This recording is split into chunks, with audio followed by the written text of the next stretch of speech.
जी, अस्सलाम वालेकुम वरहमतुल्लाहि वबरकातुहू। तमाम दोस्तों को और साथियों को फराज अहमद की तरफ से बहुत बहुत सलाम। और जिस तरीके से हम लोगों ने वादा किया था कि हम इजाज़ खान साहब के साथ ज़रूर शो करेंगे, और जो हम लोगों ने शो लास्ट में टाइम भी किए थे, लोगों ने बहुत सराहा उनको और उन्हें वापस करने के लिए कहा। तो आज इजाज़ खान साहब के साथ हमारी कमिटमेंट हुई थी। इजाज़ खान साहब का बहुत शुक्रिया कि उन्होंने टाइम भी दिया, और इसके साथ हम एक रेगुलर बेसिस पे प्रोग्राम करेंगे। अगर आप लोगों के कोई भी सवालात हो और कोई टॉपिक्स पे आप चाहें तो हम बात करना, तो हम लोगों से आप बात भी कर सकते हैं, और इसी सिलसिले के अंदर इजाज़ खान साहब आपको इनके जवाबात भी देंगे। और अगर इनसे आप डायरेक्ट कांटेक्ट भी करना चाहें तो उसके नंबर्स भी हम अपनी स्क्रीन लाइन्स पे भी आपको दे देंगे, तो आप लोग उनसे डायरेक्ट भी बात कर सकते हैं, उनसे डायरेक्ट सवालात भी कर सकते हैं बेसिकली। अस्सलाम वालेकुम इजाज़ साहब। वालेकुम अस्सलाम।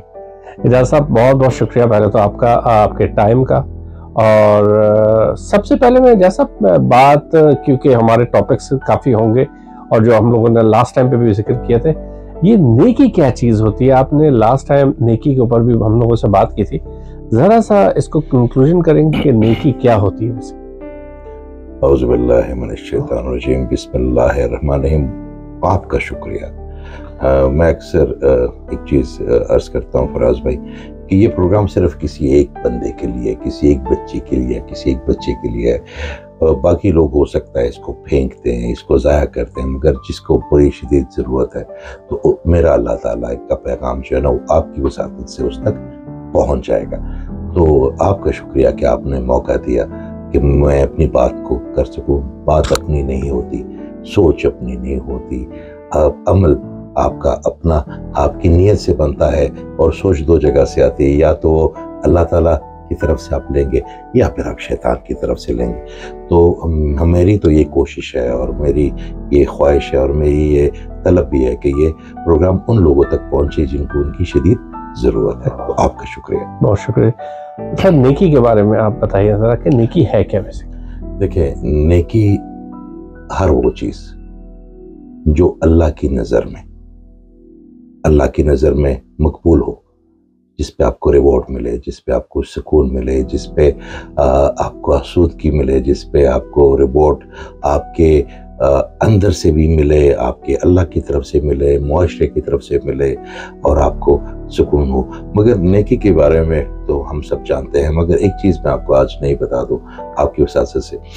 मुझे एक नई चीज़ का पता चला पिछले कुछ अरसे पहले, कि नेकियों में भी जैकपॉट्स होते हैं। अच्छा। आपने देखी होंगी कि किसी जगह पे जगह जगह मशीनें लगी होती हैं कि लोग उनमें से एक एक पाउंड या एक एक पेंस, खासकर लास वेगास में जगह जगह पड़ी होती है, डालते हैं, और उसकी एक अमाउंट होती है। जब वो पूरी हो जाए तो मशीन अपने ऑनर के लिए थोड़े से पैसे रख के बाकी सब उस बंदे को, खुशकिस्मत आदमी को कर दी। तो हर बंदा इस लालच में उसमें वो एक एक पाउंड या एक एक पेंस डालता है कि शायद मेरा वो नंबर हो जाए, मेरा वो जैकपॉट लग जाए। तो इस तरह नेकियों के भी जैकपॉट होते हैं। कभी कभी हम किसी नेकी को बहुत छोटा समझ रहे होते हैं, बहुत छोटा, मगर उसको जो रिवॉर्ड इतना बड़ा मिल गया होता है हमें। मैं आपको मिसाल के तौर पर कहता हूँ कि आपका कोई मुलाजिम है, कोई, तो हम सब सफ़ेद पोश लोग होते हैं, तो लोगों का हमारे बारे में एक तासुर होता है। अगर वो आपके पास आए और वो कहता है कि मेरी भांजी की या भतीजी की शादी है, तो मेरी कोई माली इमदाद कर ले। आपके पास उस वक्त हालात ऐसे हैं, अच्छे हैं या बुरे हैं, जो भी है, मगर बड़ी मुश्किल से आपने कोई 10,000 रुपए निकाले, पाकिस्तानी फीस की बात कर रहा हूँ, और आपने उसको 2,000 अपने पास रख के 10,000 उसको दे दिए। एक तो अल्लाह ताला ने अपनी जगह आपकी नेकी लिख ली, अल्लाह ताला को पता है कि आपके पास क्या है, आपकी नीयत क्या है। उस टॉपिक पे तो हम बात नहीं कर रहे, मगर जिस शख्स को आपने दिए, हो सकता हो उसके ज़हन में आया हो कि ये मेरा साहब तो अमीर आदमी है, ये तो इसका तो रेस्टोरेंट भी है, इसका तो ये भी है, ये आपके हवाले से, तो कहीं ना कहीं इसको मुझे बहुत ज़्यादा पैसे देना चाहिए। तो मकबूल आपकी नेकी उसकी नज़र में नहीं हुई, अल्लाह ने कर दी, वो अलग टॉपिक है। एक बच्चा जो फूल बेचता है और उसने कभी मैकडोनल्ड का बर्गर नहीं खाया, एकदम उसका बड़ा दिल किया कि वो आज बर्गर खाएगा, उसने नाश्ता भी नहीं किया, और उसको वो मैकडोनल्ड का बर्गर 350 का है, 300 उसके पास हो गए हैं। बारिश शुरू हो गई, उसको भूख भी बड़ी लगी, और वो हर गाड़ी के पास वो एक फूल लेके जा रहा है। शाम हो रही है, उसको समझ नहीं आ रही कि वो 50 रुपए जो है ना, वो क्या करूं, क्या मुझे दोबारा वही खाना खाने पड़ेंगे, या फिर اور آپ کے پاس وہ بچہ آ کے رکتا اور آپ کے ڈیش بورڈ میں 50 روپے پڑے. 50 روپے آج کل وہاں پہ فقیر بھی میرا خیال نہیں لیتے, اور آپ وہ 50 روپے اٹھاتے ہیں اور اس بچے کو دے دیتے ہیں. آپ کے لیے 50 روپے کیا حیثیت رکھیں گے, مگر اس بچے کے لیے سوچیں اس کے اندر کی گھنٹیاں بجیں گی. جب اس کے اندر کی گھنٹیاں بجیں گی تو عرش کی گھنٹیاں بھی بجیں گی اس کے اندر سے. تو یہ کنیکٹڈ ہے نا, اللہ تعالیٰ کی پینٹنگ ہے. تو آپ کی وہ 50 روپوں نے وہ کام کر دیا جو شاید آپ کی ساری زندگی کے صدقات نہ کر پائے.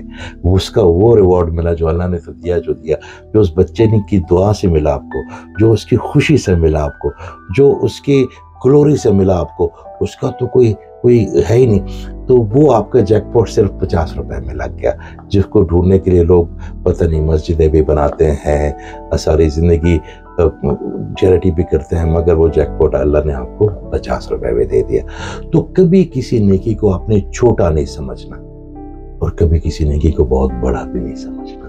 اچھا, آپ نے اپنی ہر چیز کو کم کر کے کرنا ہے, کیونکہ جب بھی آپ کسی چیز کی پیک پہ پہنچتے ہیں تو وہاں سے آپ کا ڈکلائن شروع ہو جاتا ہے. تو اگر وہ نیکی ہو, آپ کی عبادات ہوں, آپ کی ریاضت ہو, آپ اس کو بڑی لمیٹڈ ایڈیشن تک لے جائیں تو وہاں سے پھر آپ کا ڈکلائن شروع ہو جائے گا. تو آپ نے کوشش کرتے رہنا بہتر سے بہتر سے بہتر. تو میں نے کہا یہ آپ کے توسط سے. تو بیسیکلی آپ کا کہنے کا مقصد یہ کہ نیکی چھوٹی ہو یا بڑی ہو, اس کو جب موقع ملے کر دینا چاہیے, سوچنا نہیں چاہیے. کبھی کبھی ہم بڑی ایسی چھوٹی چیزیں ہیں جو ہم نہیں کرتے. مثال کے طور پہ کوئی فقیر آیا, آپ کو لگا کہ یار اسی وضاحت سے یہ فقیر نہیں لگتا, یہ جو ہے نا کوئی نشہ ہی لگتا, اور آپ کے آس پاس لوگ بھی آپ کو روکتے کہ یہ ایکچوئل ہے اور یہ مستحق نہیں ہے, یہ نشہ کرے گا. آپ اس کو وہ پیسے دے دے, وہ نشہ کرے, وہ اس کا برگر کھائے, وہ اس سے کہ اپنی کسی بھوکی جو ہے نا ماں کا پیٹ بھرے. آپ اس کو جج کرنے والے کون ہیں؟ ہم سکینر نہیں ہیں. اگر ہم لوگوں کو مستحق سمجھ کے چیزیں دینے شروع کر دیں گے تو پھر ہمارا مالک بھی ہمیں مستحق سمجھے گا. میرا خیال ہے, میں اپنی بات کر رہا ہوں, میں تو جو مجھے اللہ تعالیٰ نے عطا فرمایا میں بالکل بھی اس کا مستحق نہیں ہوں. یہ اس کی شکر گزاری کا ایک میرا خیال ہے, میں 1% بھی نہیں دے سکا. اس کی مہربانی ہے, اس کا فضل ہے, اس کا رحم ہے, اس کا کرم ہے. تو وہ ہم ایک تو جج نہ کریں کسی کو کہ یہ غلط آدمی ہے, یہ فقیر ہے, یہ بیکاری ہے, یہ نشئی ہے, کیونکہ ہمیں حق نہیں ہے جج کرنے کا. کیونکہ اگر ہم جج کرنا شروع ہو گئے نا تو ہم انسان ہیں, ہم صحیح طرح نہیں کر پائیں گے.